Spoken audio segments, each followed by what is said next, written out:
মানুষ মূলত একাই, অবিশ্রান্ত বয়ে চলা এক নদীর মতো একা।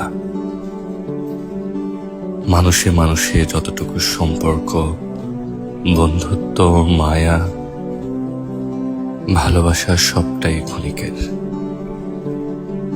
যতই আমরা অন্যদের সঙ্গে সময় কাটাই, সম্পর্কের সেতু করে একে অপরের পাশে পাই, সেগুলো একটা সময় মলিন হয়ে যায়। সময়ের সঙ্গে সঙ্গে তৈরি হয় দূরত্ব, এক এক করে ভেঙে পড়ে সম্পর্কের সেতু, অনন্তকালের জন্য বিচ্ছিন্ন হয় যোগাযোগ।